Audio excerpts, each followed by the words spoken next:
somos el equipo de armas biotecnológicas. Su servidor Carlos Toledo, soy ingeniero industrial. Mi compañera Daniela Suárez, que es ingeniería en biotecnología. Mi compañero Diego Sauce, que es ingeniero química. Y René Jiménez, que también es ingeniero químico. Aquí les quiero hacer una pregunta. ¿Ustedes saben qué es más fuerte? ¿Si un arma biológica o un arma de combustión? Combustión me refiero a granadas, misiles, molotovs, de ese tipo de armas. No sé si alguien... ¿Cuál es más grande? No, ¿cuál es más peligrosa? Biológica. ¿Biológica? ¿Alguien más? Biológica. Bueno, aquí en nuestro panel vamos a confirmar la respuesta que nos acaban de dar ustedes. ¿Sabían que el ser humano ha tenido avances biotecnológicos desde miles de años? Hace 400 años, cuando eran las épocas de las creaciones de imperios y todo ese rollo, el ejército de los líderes de esos imperios lo que hacían para tener una matanza eficaz era en las puntas de sus flechas colocarle sangre de los cuerpos mutilados o ya en periodo de descomposición de aquellos que murieron en batallas anteriores. ¿Para qué? Para que al momento del impacto, al tocar ahora sí que la carne de un ser vivo, y la flecha con la sangre empieza a crecer bacterias, y esas bacterias crean enfermedades para que el ser vivo que haya sido tocada o lastimada por esa flecha vaya teniendo una muerte dolorosa y lentamente. También, ahorita en la actualidad, hay avances tecnológicos, ya no se usan flechas obviamente, pero se utilizan ciertos tipos de veneno, que también aquí mis panelistas van a tomar cartas y les van a explicar cada una de ellas. A continuación, mi compañero Diego va a explicar su panel. Bueno, ¿qué tal? Buenos días. Y yo les quiero empezar a contar un poco acerca de la historia de las armas biológicas. Desde el año, este avance data desde el año 2 a.C., cuando los guerreros espartanos o los chinos usaban azufre como arma química biológica para asfixiar a sus enemigos. Lo que hacían era esparcir nubes de azufre y también las flechas o los túneles del enemigo los llenaban con azufre. ¿Para qué? Para asfixiar al enemigo. Después de esto podemos ver un claro ejemplo donde ya se empieza a llevar a cabo las armas biológicas en el siglo XIV con la peste bubónica, en donde los cuerpos infectados de peste bubónica eran usados como balas de cañón o en las catapultas para infectar a las demás ciudades. Y esta arma biológica que no se pudo controlar acabó con más de media población de Europa en aquella época. Y bueno, ya vemos que las armas biológicas empiezan desde varios años atrás, pero hoy en día un arma biológica es aquella que es modificada genéticamente. Y cuando hablamos genéticamente, podemos decir que tiene ADN, por lo tanto es un parásito, un virus o un ser vivo. Y entonces ahí es donde podemos ver lo que son las armas biológicas y desde dónde vienen. Bueno, contemplando la información que nos acaba de dar nuestro compañero Diego, me gustaría añadir que también el uso de estas armas no solamente era por contactos físicos, como había dicho ya con las flechas, o como él había dicho con las catapultas, también lo que hacían era infectar ríos y lagos, de donde la gente del pueblo iba y tomaba agua o lo usaba para lavar la ropa o bañarse. En esas aguas infectadas también se crean ese tipo de bacterias donde un humano o cualquier ser vivo que tenga contacto con ellas las pueda adaptar a su cuerpo y tener la enfermedad de dicha peste. Bueno, ahora mi compañero René va a contarnos su información. Bueno, yo quisiera empezar con una frase de un escritor llamado William Shawdo, que también es director de bueno, no me acuerdo qué es director, ¿verdad? Pero es algo de las creencias. Dice, el arma biológica, no, el arma atómica más pobre del mundo es el peor arma construida por el hombre. Y ustedes se preguntarán, ¿cuál es el arma atómica más pobre del hombre? Creada por el hombre. Esa quiere decir que es creada a partir de compuestos radioactivos que son mucho más baratos que cualquiera, que son, por así decirlo, nucleares, como puede ser el uranio el estroncio y el uranio degradado. También, como es biológica, debe de incluir microorganismos o, en este caso, parásitos o cualquier tipo de virus para crear el arma. También hay que recalcar que las armas biológicas se pueden clasificar en tres: las armas de tipo A, de tipo B y de tipo C. Las armas de tipo A son las que se infectan de cuerpo a cuerpo. Las de tipo B que son por así decirlo, de transmisión moderada, y las de tipo C es que se debe de ingerir. También hay que recalcar que las armas biológicas se basan en la distribución y en la creación. La fabricación se divide en tres partes: en la elección de la gente, ¿cómo se dice? Se me olvidó la palabra.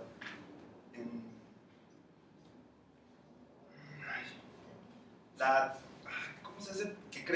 Hace que crece el virus. ¿Cómo? Última. Sí, se cultiva el virus. Y la tercera, que es la transmisión del virus. Esa es la distribución. Bueno, dar el virus a otro ser. Y la otra parte es la clasificación, que se divide en 6. En la patogenicidad del virus, en la virulescencia, en su cura y en la vacunación, en el estado de propagación y ya. Bueno, ahorita lo que nos acaba de decir mi compañero Diego, yo quiero complementar cierta información con un ejemplo. Hace rato le comentaba a la profesora que he estado enfermo, me dio salmonelosis, ya que comí comida, ahora sí que no estuvo bien lavada, no estuvo bien procesada. Pero ¿qué es lo que pasó? Esto fue un viernes, yo comí un viernes, pero no me sentí mal al momento, sino que me sentí mal al siguiente momento. A eso se refiere mi compañero con que se cultiva ahora sí que el virus o la infección. Ya fue el sábado que estalla la enfermedad y pues uno empieza a tener los síntomas. A eso es lo que se refiere con cultivar y del modo en que uno también se puede infectar. Ahora mi compañera Daniela va a dar su versión. Bueno, desde un aspecto biotecnológico, ¿cómo se crea un arma biológica? Para fabricar un arma biológica, teóricamente se necesita un microorganismo patógeno. ¿A qué me refiero con microorganismo patógeno? Es un organismo que no se puede ver a simple vista en el ambiente, solo se pueden observar con ciertos aparatos como microscopios y causan enfermedades letales, como a mi compañero. También una pequeña cantidad de este microorganismo puede llegar a crear un arma biológica potencialmente fuerte. ¿Qué características deben tener estos microorganismos? Primeramente, deben poder dispersarse en un cultivo grande y deben tener una fácil dispersión. Por ejemplo, pueden ser cultivados en aerosoles. Cultivando en un medio de cultivo líquido, lo puedes meter en un dispersor y así puedes generar una epidemia de este microorganismo. También deben de ser altamente infecciosos. ¿Por qué? Porque con una pequeña cantidad de este organismo puedes causar una gran enfermedad y puedes causar que se transmita de persona a persona hasta que llegues a causar una epidemia total en una población. De igual manera, para que estos organismos antígenos no se mueran en el ambiente, deben estar a una temperatura estable. La Organización y Tratado del Atlántico Norte menciona a unos ciertos organismos que pueden ser usados potencialmente como armas biológicas, que son la virulencia, el anthrax, el botulismo, la gripe, la fiebre Q, y entre otros. Un gran problema de estos microorganismos es que en Internet tú puedes encontrar su genoma, que es ¿a qué me refiero con genoma? Es lo que hace resistentes a estos microorganismos. Puedes encontrar con qué antibióticos son resistentes, entonces con esto les puedes dar un arma a los terroristas o a los militares para hacer armas biológicas, porque están disponibles para todo el público. Un arma biológica es muy sencilla de manejar porque son de bajo costo, entonces esto hace que a los países con bajos recursos se les hagan atractivas y solo se necesita una pequeña cantidad de un microorganismo para hacer potencialmente un arma biológica letal. Bueno, ejemplificando lo que acaba de decir mi compañera, no sé si ustedes se acuerden, hace ya creo que pasó un año, ya va a ser 2 años de bombardeo en Siria. Fue una bomba bioquímica que mató a 70 personas, entre ellos había casi 50 niños.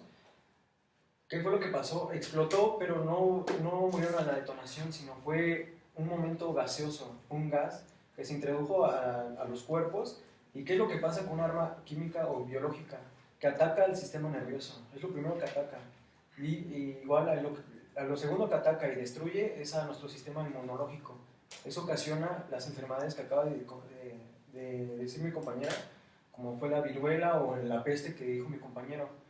Igual otro ejemplo es la peste, fue en el siglo XIV por los españoles. Eso fue ahora sí una malicia del Imperio Español al contaminar el lago con los cuerpos en, ¿cómo había dicho? En descomposición para ocasionar estas bacterias, estos virus, y de ahí se creó la peste. Y lo chistoso es que el ser humano ha creado estas armas biológicas sin darse cuenta. O sea, los españoles dijeron, ¿sabes qué? Vamos a lanzar cuerpos, eso va a tener un prejuicio y va a causar algo, y ahí se dio una enfermedad que casi aniquila media nación, y fue ahora sí que no la pensaron, fue un pensamiento malicioso.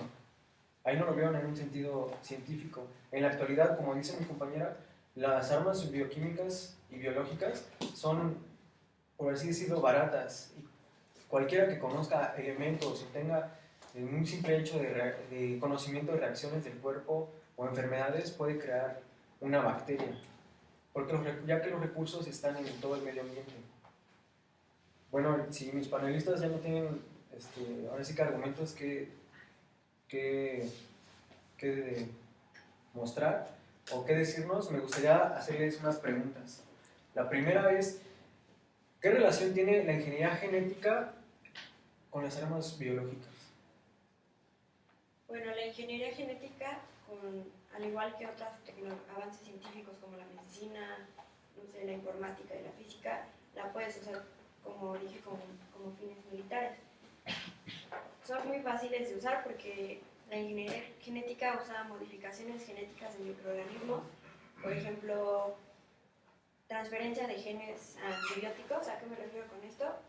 Usas una bacteria y tú identificas a qué antibióticos es resistente la bacteria. Entonces, si tú haces una arma biológica, hay bacterias que tienen resistencia a 16 antibióticos, entonces matar a esa bacteria, ya que hiciste una arma, es imposible o muy difícil porque ya conoces todo su genoma de la bacteria. Igualmente, las toxinas modificadas genéticamente son muy baratas y son fáciles de producir. ¿A qué me refiero con toxinas recombinantes? Si tú tomas el gen del botulismo, que es lo que causa la enfermedad, y este gen es anaeróbico, o sea que no es resistente al oxígeno, tú puedes tomar ese gen y lo puedes cultivar en otra bacteria, por ejemplo E. coli. E. coli, no sé si saben, pero se encuentra en el intestino. Entonces, si tú la cultivas en otra bacteria que es E. coli para el intestino, podrías matar literalmente a muchas personas porque se encuentran en el organismo. Muchas gracias, Daniela. Se preguntarían por qué estoy haciendo este tipo de preguntas. Como les había mencionado, soy ingeniero industrial, nada que ver con el tema, pero al momento de leerlo se me hizo muy interesante, por eso es la elaboración de estas preguntas. Más porque ahorita en la actualidad los avances científicos en la genética van muy avanzados, ya hasta podemos decir si queremos, cuando vamos a tener un bebé, si puede ser varón o puede ser mujer, quitándoles ¿cómo le llaman? Un genoma, ¿no? Para hacer si es mujer o si es hombre, o hasta poder tener gemelos o trillizos. Mi siguiente pregunta es, ¿cómo afectan las armas biológicas al medio ambiente? Bueno, claramente cuando una arma biológica está presente en el ambiente, se hace un proceso irreversible en daños al medio en el que se esparce la bomba. ¿A qué me refiero con que se esparce? Todo ser vivo le causa daños, por así decirlo, a los animales, a las plantas, a los seres humanos, todo, en general todo, pero al medio ambiente queda un área, por así decirlo, en la que no se puede vivir por el simple hecho de que la estabilidad del aire, por así decirlo, del ambiente, no puede ser habitable.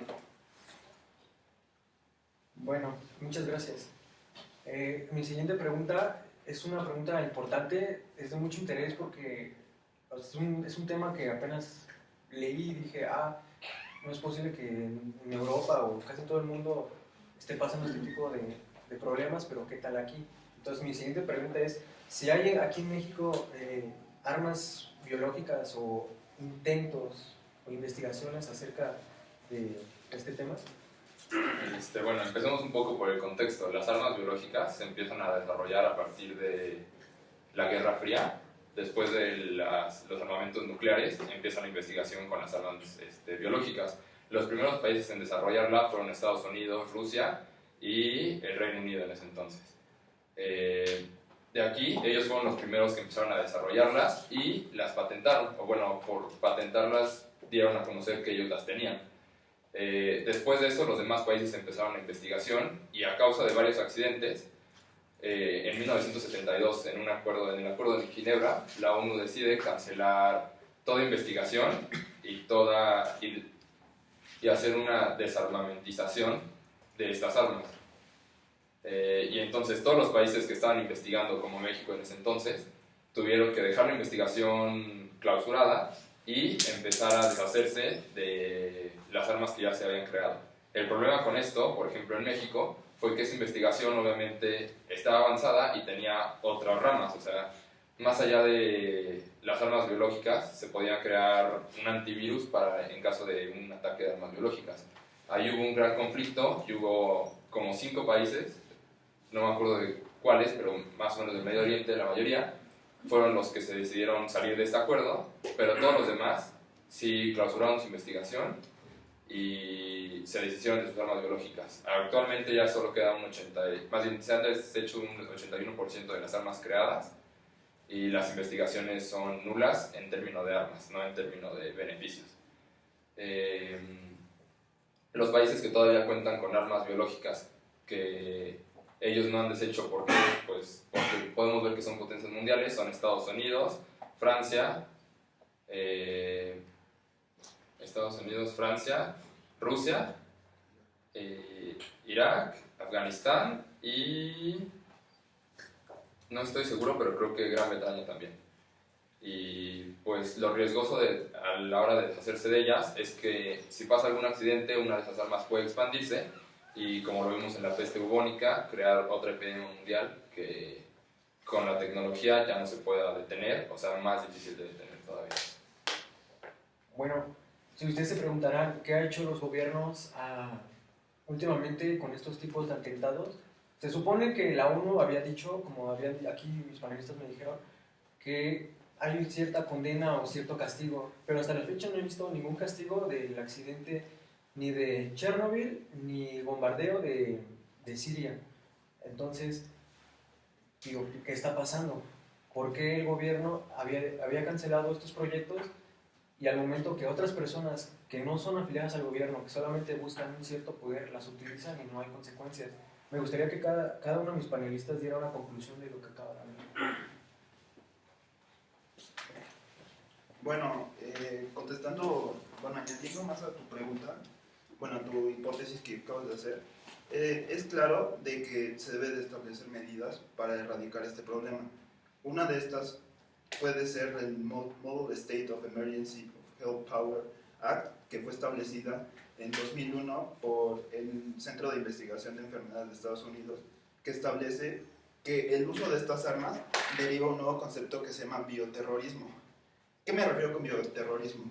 El bioterrorismo deriva del uso de elementos patógenos con un fin debido en contra de la sociedad para para inculcar miedo en la sociedad o para infundir problemas al gobierno de esa región. Es claro de que la medida a seguir es un método pacifista porque nosotros no podemos detectar a simple vista cuando se ocupa una arma biológica, sino es más bien ya cuando los efectos se hacen presentes. Entonces se debe de erradicar desde el mismo hecho de crear una concientización pacífica. Bueno, como conclusión, creo que el Acuerdo de Ginebra se debería de seguir en pie, así como el acuerdo que hizo mi compañero, y aquellos países que no están involucrados, que creo eso tuvo que ver por lo cual no se ha castigado a Estados Unidos en el atentado de Afganistán, es porque Afganistán no está dentro de ese acuerdo. Entonces yo creo que hay que ver esos países, primero, que entren al acuerdo, porque si no puede haber este tipo de disputa, en las que, pero si son un país que no tiene el acuerdo, entonces por eso no castigamos al que lo usó. Yo creo que el acuerdo debe ir de ambos lados, de tanto no usarlas, no investigar y deshacerse de ellas, como si se usan, que haya una sanción. Y bueno, yo creo que sí es concientizar a las personas de que este tipo de armas no deberían de ser usadas, así como una vez pasó con las armas nucleares, y que sabemos que desde entonces ya no ha ocurrido otro incidente. Dani. Bueno, en conclusión, yo pienso que es muy difícil detectar que estén usando armas biológicas porque para crear un laboratorio de armas biológicas es sumamente sencillo porque solo necesitas una instalación frigorífica donde guardes tus cultivos, tus materiales, que es similar a un laboratorio farmacéutico. Además, la única diferencia entre un laboratorio farmacéutico y uno de armas biológicas sería que el personal necesita muchísima más seguridad porque vas a trabajar con un microorganismo altamente dañino y altamente infeccioso y solo necesitas medidas de seguridad más altas. Entonces, la detección de un laboratorio de armas biológicas es imposible porque, como dije, se parece mucho a un laboratorio farmacéutico. Muchas gracias. Bueno, ¿por qué tomé el argumento de castigo de que los gobiernos no hacen nada? Porque para la conclusión de este panel me gustaría decirles una frase de Marco Tulio que dice: las leyes callan cuando las armas hablan. ¿Qué quiere decir eso? Que aunque haya mucha ley, si el arma es desatada, todos se van a callar. Y bueno, esto ha sido nuestro panel de armas biológicas. Daniela Suárez, Diego Sauce y René Jiménez y su servidor Carlos Toledo. Muchas gracias. ¿Preguntas? Sí, podrían dar una definición un poquito más clara de barato y sencillo, porque dicen que es muy barato hacer un arma biológica que está prácticamente al alcance de todos, pero pues, sí, suponiendo el caso, que yo esté loco y la quiera hacer. Se podría así yo como persona normal X. Pues es que lo único que necesitas sería tu microorganismo y, como te dije, solo necesitas una pequeña cantidad porque son muy infecciosos. O sea, no necesitas una gran cantidad. O sea, solo con que tengas una cierta cantidad y tú lo hagas en un medio de cultivo, desatas la enfermedad. ¿Y esa cantidad, o sea, conseguir esa cantidad es relativamente sencillo o barato?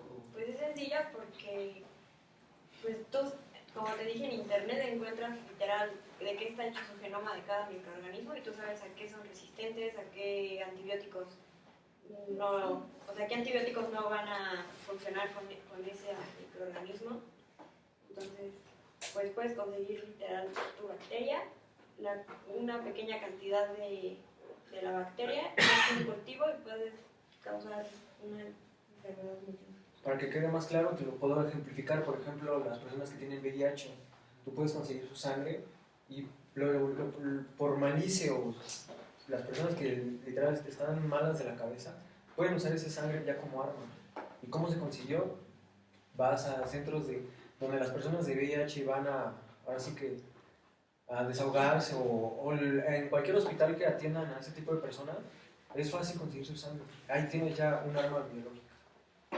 Sí, o sea, otro claro ejemplo podría ser la gripa, ese ya sería tu microbio. o tu virus, porque tiene que ser un virus que se transmita fácilmente. Entonces, por ejemplo, tomas el virus de la gripe, modificas su genética, que eso, como dice mi compañera, puedes encontrar su genética ya en internet. Al cambiar un gen y introducir el gen que tú quieres con una enfermedad diferente, ya tienes ahí la enfermedad y entonces nada más necesitas un portador que tenga gripa con ese virus para que empiece a esparcirlo.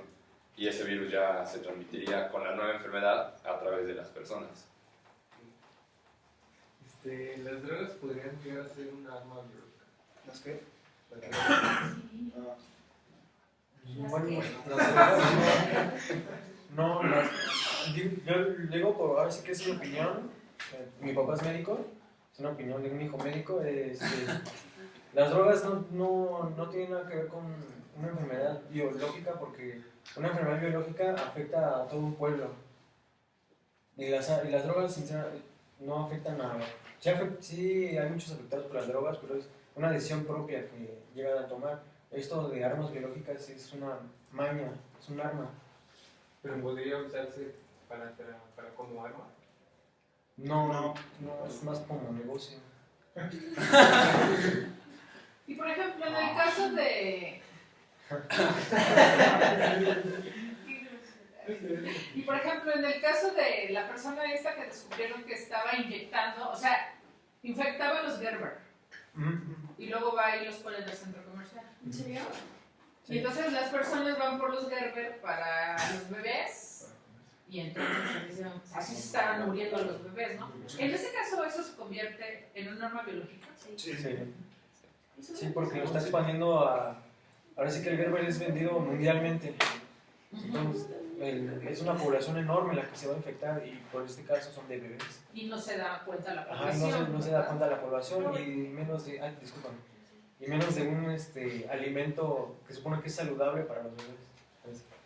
De todos modos, no se pueden dar cuenta porque como son patógenos y no se ven, Ajá, sí. tú no los puedes ver a simple vista, a menos que analices tú el Gerber y veas que tiene bacterias. Ajá, y es como la estrategia que están usando algunas personas de meter alimentos contaminados al súper. En el mercadito no lo pueden hacer, tienen que ser en el súper, porque nos revisan lo que cuando salimos, ¿no? Pero si ustedes llevan así en su chamarrón de bueno, no lo revisan y adentro lo están cambiando. A ver. ¿Qué tan rápido se puede desarrollar Ahorita.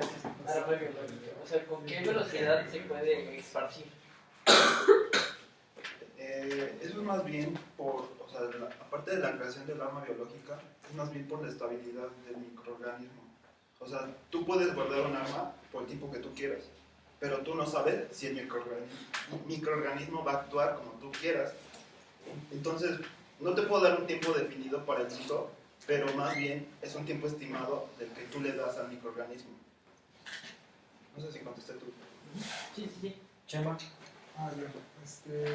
Había mencionado de microorganismos. ¿Ustedes cuál consideran que es el microorganismo más poderoso? ¿Se podría decir poderoso? No sé. ¿Peligroso? Peligroso, exacto. Peligroso. Bueno, el que más investigué o el que más encontré datos fue del anthrax. Anthrax, que es un microorganismo, no recuerdo el nombre, pero se supone que es por su transmisibilidad, que es súper fácil, de cuerpo a cuerpo, literal. Si yo estoy aquí y tú estás allá, se puede transmitir. Y es por la facilidad de la transmisión. Por ejemplo, si lanzan una bomba de esas, o sea, el lugar donde fue arrojada, la solución es,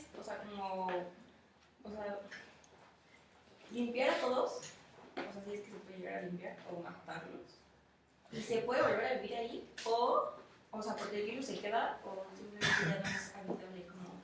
Por ejemplo, Chernobyl fue porque pues explotó La planta. Sí.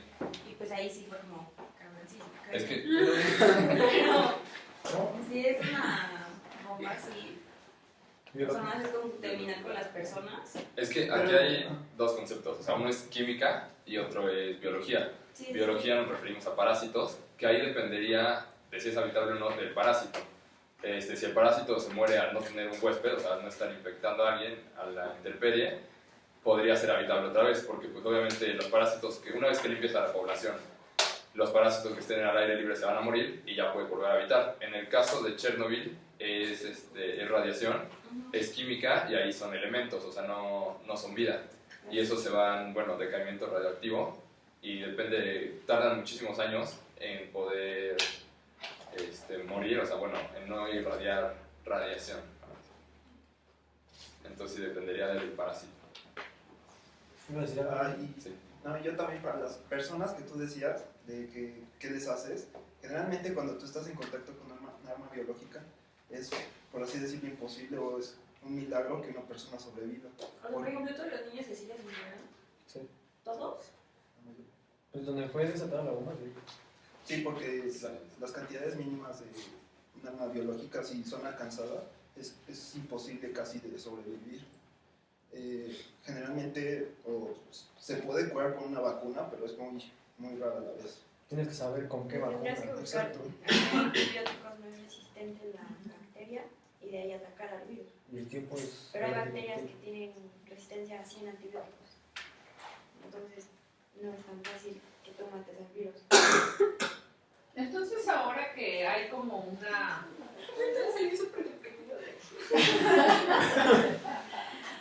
Ahora que se está publicando que el cuerpo de los seres humanos está siendo altamente resistente a los antibióticos y que los antibióticos ya no están funcionando en los seres humanos y que de hecho se ve venir como una crisis muy fuerte, justamente por eso se le da como pie a la generación de todas estas armas biológicas.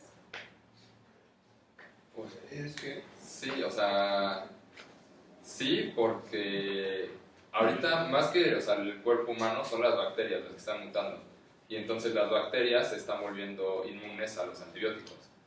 Entonces, si usas una de esas bacterias que es inmune a los antibióticos o que puede adaptarse a lo que tú le des, pues si haces un arma biológica con esa bacteria, sí te da pie a que bastante de la población muera al infectarse. O sea, porque no se puede combatir. Y también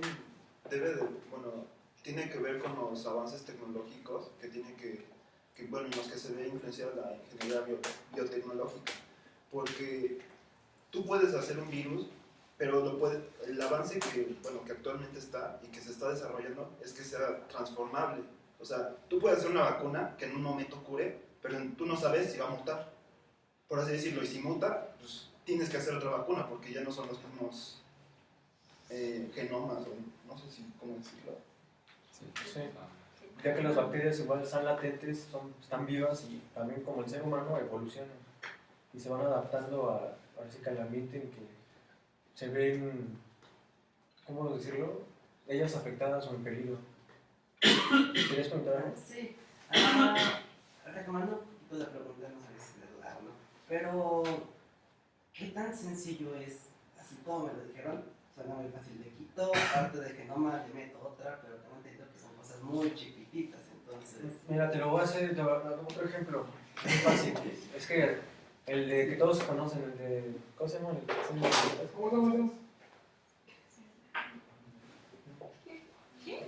Lo que te da que estás chiquito y te salen ronchitas y la varicela. La varicela, ya ves que, en mi caso a mí me dio varicela muy chiquito. Tengo 2 hermanos y lo que hizo mi mamá, porque a mí me dijo que entre más chiquito te dejes mejor, ¿no? Nos dejó jugar juntos y ahí los contagié y enseguida, como al día siguiente. O las mujeres antes de morir. Entonces, eso es la facilidad de contagiar a alguien.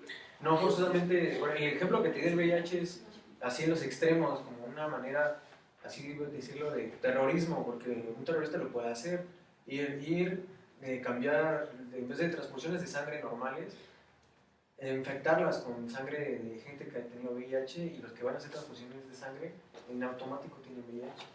Y una manera más simple de verlo es ese ejemplo que te di de los niños con la varicela. No, pero no me refería tanto a hacer contagio, sino cuando modificas una bacteria que mencionaban que la podías modificar. Ahí... Pero no es sencillo porque tienes... Es que son muchas... O sea, ¿te lo explico? O sea, tú tienes un ADN y ese ADN tienes que ver qué codifica de ese ADN, o sea, qué está activo Luego de ahí tienes que buscar un plásmido al cual insertarlo para hacer una clonación de todo ese ADN. Luego de ahí tienes que sacar sus enzimas que cortan para el ADN y las enzimas que cortan para tu plásmido y verificar que verificar que tu secuencia de tu ADN no se invierta por las enzimas, y si se invierte tienes que voltear tu vector. O sea, no es tan sencillo, son muchísimas cosas que tienes que tomar en cuenta. Bueno, yo nada más quiero comentar que esto que tú dices que se contagien, ¿no? Los niños y las mujeres que yo comentaba, sí, así es, pero es en nuestro país, ¿no? Y en países que están en vías de desarrollo, porque pues en países desarrollados en realidad a los niños les ponen vacunas de macrófagos, y entonces cuando llegan estas infecciones, pues desaparece el microbio, el virus adentro del cuerpo por las vacunas de macrófagos. Pero aquí en México es difícil que a veces los papás tengan las posibilidades para gastarse 14,000 pesos en las vacunas de macrófagos para una sola persona, ¿no? Y hacer el tratamiento seguido. Pero pues las personas que pueden, entonces mandan traer con genetistas estas vacunas, que es con las que se trata el cáncer en otros países, y entonces los niños no se enferman. Pero la otra opción es, pues, contágiense, y ya. 2 semanas de vacaciones. Oigan, ¿y qué tan cierto era esto? ¿Qué tan cierto es esto de que yo había escuchado una teoría de que hace muchos años a las niñas les pusieron las vacunas, cuando eran chiquillas les pusieron las vacunas aquí en México para el control de natalidad? Todos los países tienen acuerdos para generar control de natalidad. ¿Y cómo lo vas a generar? Pues uno es a través de la publicidad, concientizando a la población. Pero lo cierto es que hay parte de la población que no hace caso a eso. Entonces las tienen que obligar, y una de esas formas es a través de lo que se prepara en químicos reactivos, que es donde hacen las vacunas, ¿no? Entonces dicen que fue una orden gubernamental que hace años, no sé, las chicas que ahorita tienen 20, 30 años, cuando les pusieron la vacuna que le hicieron obligatoria en las escuelas, o que tenían que llevar su cartilla para inscribirlas, les aplicaron esa vacuna. Y es uno de los motivos por los cuales hoy vemos que hay un serio problema de fecundación en las mujeres de esa edad, porque se les aplicaron esas vacunas. ¿Ustedes han oído de eso o en sus clases lo comentan, o es así como nada más un mito urbano? No, ahora sí me agarró dos preguntas. Ah, bueno. Porque yo sí tenía duda. A mí una vez mi suegro me platicó, porque él trabajaba en químicos y reactivos de la UNAM, y él me dijo, sí se preparan las vacunas. Pero pues no me decía más, entonces siempre me quedé con la duda. Yo suponía que a lo mejor en la carrera, históricamente, en algún momento lo revisaban. Pues hasta ahorita no, ahora sí que nunca lo investigamos. Bueno, pero me parece importante porque dicen que sí es una medida que aplican los gobiernos en el mundo para tratar o generar o detener las enfermedades, y que no siempre les preguntan a la población. No me parece como... Lo investigaremos, teacher, ahí le decimos. Y bueno, ya nada más pues para terminar, pues tú no eres de esa carrera, ¿verdad, Carlitos? Pero bueno, lo que yo les quería decir es que en verdad el tema que han tocado y su carrera que ustedes estudian, que tampoco tiene que ver nada con lo que yo estudié, yo me he dado cuenta que es muy interesante para gran parte de la población. Por ejemplo, ahorita aquí hubo muchas preguntas. Entonces yo no sé qué área ustedes vayan a tomar para especializarse o algo, pero pues estaría bien que en algún momento de sus vidas consideraran, ya cuando hayan acabado su carrera y hayan hecho mucho de lo que quieren hacer, que dediquen parte de su tiempo y de su conocimiento a generar divulgación científica de esto que ustedes investigan. Porque en nuestro país la divulgación científica está muy abandonada, ¿no? Y en niños y en adolescentes, en verdad, a ellos les fascina entender el mundo. Entonces ustedes podrían encontrar como una beta muy importante, que es por ejemplo lo que hace, no sé, Julieta Fierro, ¿no? Que pensarían, bueno, que es la astrónoma más importante en México, que pensarían que, pues bueno, ¿quién va a entender hablar de los astros y de la luna y de los planetas y de los microbios? Y ella ha generado así toda una corriente de divulgación científica para los jóvenes, ¿no? Haciendo incluso este libro de las porquerías, ¿no? O sea, cómo se generan las porquerías en el ser humano y por qué le gustan. Y eso es divulgación científica, que hace falta, pero además pueden encontrar en verdad como una posibilidad de crecimiento profesional muy importante. Nada más. Pues de hecho sí, porque toda la información que yo encontré fue de noticias, investigaciones tal cual. Es que en México Aquí en se México hace no muy hay. poco. Y lo hace sobre todo la UNAM. De Y hecho, lo hace no. poco. Ajá, hay poca gente que voltea a ver a los niños, ¿no? Por ejemplo, este fin de semana hubo talleres de matemáticas para niños, específicamente así como sexto y primero de secundaria, para enseñarles cómo funcionan las áreas con relación a la 3D y así con puros jueguitos, ¿no? Y eso es divulgación. Y van muchos niños y quedan fascinados y de pronto dicen, ya sé lo que quiero estudiar, ¿no? Y es padre que dicen, quiero ser matemático. Entonces, pues bueno, ustedes tienen como esa posibilidad. Sí, ¿Yo puedo comentar algo? sí, claro. Yo en una semana ahí de este año me metí a un proyecto que era realizar un biocombustible a partir de jugo de tuna. Y yo usé las bases de lo que estamos viendo ahorita. Por así decirlo, yo usé un inóculo que es donde se guarda, por así decirlo, el ser vivo. Yo usé levadura. En este caso se puede usar cualquier tipo de anthrax o cualquier tipo de microorganismo patógeno. Pero es muy interesante porque puedes ver cómo, bueno, yo creo que sí es fácil, porque no puedo decir que todas las personas lo hagan, pero debes de conocer como conceptos básicos como qué es la inoculación, cómo se debe de meter por así decirlo, un proceso químico, pero literal nosotros hicimos etanol y solo dejamos el inóculo 2 días y al final lo centrifugamos y ¿cómo se dice esto? Lo destilamos y nos dio nuestro etanol al 90% de pureza. Yo creo que es bueno, depende del área en el que te vayas a enfocar. Y otra cosa, yo creo que el TEC sí tiene como área de investigación, pero creo que no lo hace como medio de divulgación, sino más bien como para el conocimiento mismo de la... Y la formación. Y porque a muchos profesionistas les interesa poco la divulgación. O sea, muchos profesionistas lo ven como si bajaran el nivel de su conocimiento al trabajar para jóvenes o para niños. Y en realidad abren una beta de conocimiento, ¿no? Y así es como se construyen las líneas de investigación. Entonces, pues sería importante. Digo, yo sé que no a todos les interesa, pero si en algún momento dicen, ay, ¿cómo qué haré ahora? Pues pueden generar material, ¿no?, de divulgación y seguro tendrían mucho éxito. Porque cuando ustedes ya sean más grandes y a lo mejor algunos tengan hijos, cuando vayan a la librería a buscar material para sus hijos es cuando se van a dar cuenta de lo valioso que es que los profesionistas generen material de divulgación científica para hijos. Entonces, ¿terminamos? Ya no hay más preguntas. Gracias.